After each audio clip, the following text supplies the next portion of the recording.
നമസ്കാരം. പി.സി. ജോർജിന് അയോഗ്യത, കെ.എം. മാണിക്ക് സ്വീകരണം, ആർ.എസ്.പിക്ക് നിരാശ, ഡെമോക്രസി തുടങ്ങുകയാണ്. എല്ലാവർക്കും സ്വാഗതം. കഴിഞ്ഞ 4.5 വർഷമായി UDF-നെയും കേരളത്തെ ആകെയും നിന്ന നിൽപ്പിൽ വിറപ്പിച്ച പി.സി. ജോർജ് ഒടുവിൽ MLA സ്ഥാനത്തു നിന്ന് അയോഗ്യനായി.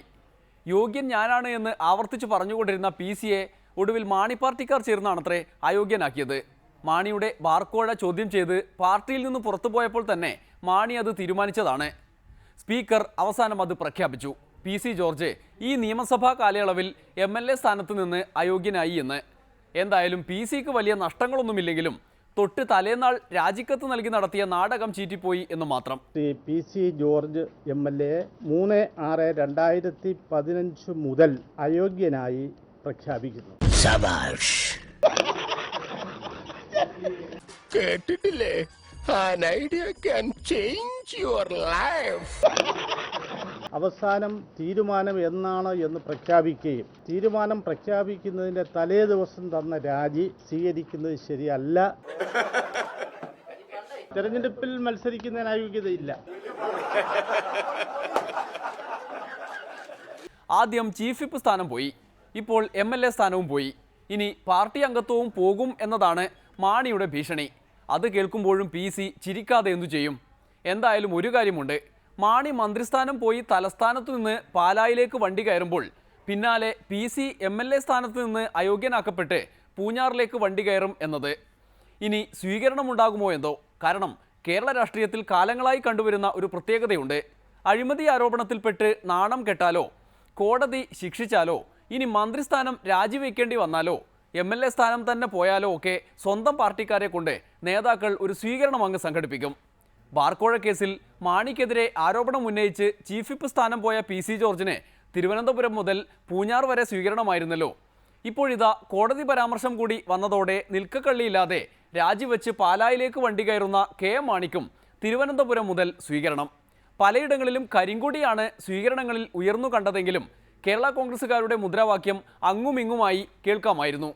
കോഴയിൽ രാജിയുണ്ടായപ്പോൾ തന്നെ സ്വീകരണം നിർബന്ധമാണെന്ന് മാണി സാറിന്റെ ഉത്തരവുണ്ടായിരുന്നു. ഞാൻ ഇവിടെ എയർപോർട്ടിൽ വന്നിറങ്ങിയപ്പോ ഈ ഇന്ത്യൻ എയർലൈൻസിന്റെ ആൾക്കാരെല്ലാം കൂടെ എന്നെ വന്നങ്ങ് പറഞ്ഞു. എന്ത് പറ്റി?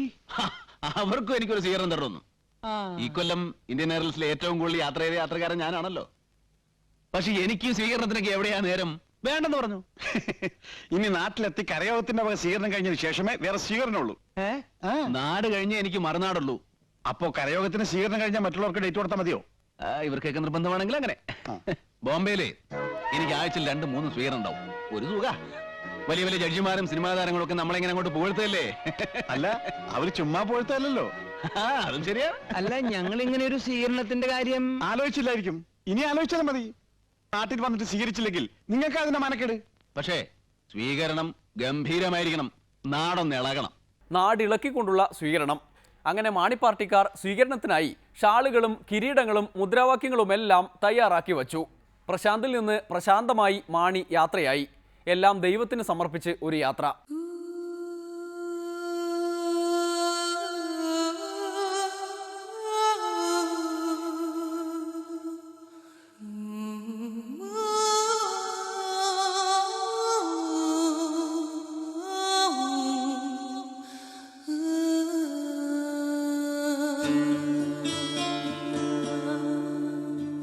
ദൈവം കൂടെ ഉള്ളപ്പോൾ ഒന്നും ഭയപ്പെടാനില്ല. ദൈവം നമുക്ക് വഴി കാണിച്ചത് സങ്കീർത്തനത്തിലാണ്. നീ ഒന്നുകൊണ്ടും ഭയപ്പെടണ്ട. നീ കൂടുതൽ ഊർജ്ജസ്വലനാവും. അല്പസമയത്തേക്ക് നിന്നെ ഞാൻ ഉപേക്ഷിക്കും. പക്ഷെ നിന്നെ പിന്നെ ഞാൻ മടങ്ങി വരണമെന്നൊന്നും എനിക്ക് വലിയ താല്പര്യമില്ല. പക്ഷെ മടങ്ങി വരാതിരിക്കുന്നത് എന്തിനു വേണം? മടങ്ങി വരും തീർച്ചയായിട്ടും. മന്ത്രിയായിരിക്കണമെന്നൊന്നും എനിക്ക് വലിയ താല്പര്യമൊന്നുമില്ല. വീണ്ടും മന്ത്രിയാകണമെന്നോ മന്ത്രിപദത്തിൽ എപ്പോഴും ഇരിക്കണമെന്നോ താല്പര്യമില്ല. പക്ഷേ മടങ്ങി വരും. കാരണം എന്താ? മടങ്ങി വരുമെന്ന് ഞാൻ പറയുന്നത് ഇന്നത്തെ സംശയങ്ങളൊക്കെ ദൂരീകരിക്കപ്പെടും. ആർക്കെങ്കിലും എന്തെങ്കിലും സംശയങ്ങളുണ്ടെങ്കിൽ അതൊക്കെ ദൂരീകരിക്കപ്പെടുന്ന സമയം വരികയാണ്.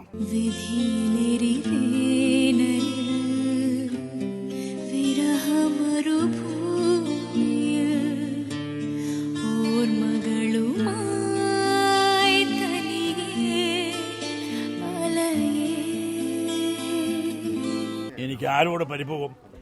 ഞാൻ എപ്പോഴും ഒരു സഹൃദയനാണ്. എപ്പോഴും എൻ്റെ ഹൃദയം വളരെ ആരോടും വിദ്വേഷമില്ലാതെ ആരോടും പകയില്ലാതെ ആണ് എൻ്റെ ജീവിതം. അത്തരമൊരു ജീവിതമാണ്. എനിക്ക് ആരോടൊരു പ്രശാന്തിൽ നിന്ന് പ്രശാന്തമായി ഞാൻ പാലായിക്ക് പുറപ്പെടുകയാണ്. എൻ്റെ 50 വർഷത്തെ നിയമസഭാ ജീവിതവും 23 വർഷത്തെ മന്ത്രി പദവിയും എല്ലാം ഞാൻ ജനങ്ങൾക്ക് വേണ്ടി, കേരളത്തിന് വേണ്ടി, കേരളത്തിൻ്റെ സേവനത്തിന് വേണ്ടി, ജനങ്ങളെ സേവിക്കുന്നതിന് വേണ്ടി മാത്രമാണ് വിനിയോഗിച്ചിട്ടുള്ളത്. ഞാൻ തികഞ്ഞ സംതൃപ്തിയോടും സന്തോഷത്തോടും സമാധാനത്തോടും കൂടിയാണ് ഞാൻ പാലായിക്ക് പോകുന്നത്. മാണിയുടെ വിടപറച്ചിൽ ഏറെ ദുഃഖിപ്പിച്ചിരിക്കുക ആരെയാകും? കൂടെ രാജിവെച്ച തോമസ് ഉണ്ണിയാടനെയാണോ? രാജിവെപ്പിച്ചതിൽ പ്രതിഷേധിച്ച് സ്വീകരണ യോഗങ്ങളിൽ ഒന്നും പങ്കെടുക്കാതെ ഉണ്ണിയാടൻ അങ്ങ് അമേരിക്കയിലേക്ക് വിമാനം കയറിയെന്നാണ് കേൾക്കുന്നത്. എന്നാൽ പി ജെ ജോസഫ് അങ്ങനെയല്ല. മാണിയുടെ വേദനയിൽ ഒപ്പം രാജിവെച്ചില്ലെങ്കിലും യാത്ര അയക്കാൻ തലേന്നാൾ തന്നെ വീട്ടിലെത്തി. ജോസഫ് ഗ്രൂപ്പുകാരുടെ പ്രത്യേക സ്വീകരണവും ആന്റണി രാജുവിന്റെ നേതൃത്വത്തിൽ നടന്നു. സ്നേഹിക്കുന്ന നിങ്ങളെല്ലാവരും എനിക്ക് നൽകുന്ന ഈ സ്വീകരണത്തിന്, നൽകിയ സ്നേഹനിർഭരമായ ഈ സ്വീകരണത്തിന് ഞാൻ നിങ്ങൾക്ക് എല്ലാവർക്കും നന്ദി പറയട്ടെ. സ്വീകരണം ഏറ്റുവാങ്ങി പാലായിലേക്ക് പോകുമ്പോൾ പണ്ടത്തെ പോലെ ആശംസാ പ്രസംഗം നടത്താൻ ഉമ്മൻചാണ്ടിയും പി കെ കുഞ്ഞാലിക്കുട്ടിയും ഒന്നും ഇല്ല എന്നത് മാണിയെ വേദനിപ്പിക്കുന്നുണ്ടാകും. എന്തായാലും മാണിയുടെ വേദനയിൽ ആശ്വാസമേകാനും മാണിക്ക് അകമ്പടിയേകാനും പി ജെ ജോസഫിന്റെ ഒരു ഗാനമുണ്ട്.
ഉള്ളിൽ കലിപ്പ് മുഴുവൻ സൂക്ഷിക്കുമ്പോഴും പി ജെ ജോസഫിനോട് ചിരിച്ചുകൊണ്ട് പെരുമാറാനാണ് മാണിയുടെ ശ്രമം. പാലായിലെത്തി ഗൂഢാലോചനയെക്കുറിച്ച് വെളിപ്പെടുത്തുമെന്ന് പ്രഖ്യാപിച്ചെങ്കിലും പതിവ് പേടി മാണിയുടെ ഉള്ളിലുള്ളതിനാൽ ഉമ്മൻചാണ്ടിക്ക് ദുഃഖിക്കേണ്ടി വന്നില്ല. എന്തായാലും PC അയോഗ്യനായല്ലോ എന്ന ആശ്വാസം മാത്രമാണ് മാണിക്കിപ്പോൾ. ഇനിയൊരു ഇടവേള, അത് കഴിഞ്ഞ് വിരട്ടൽ. ഞാൻ പൊട്ടിത്തെറിക്കും.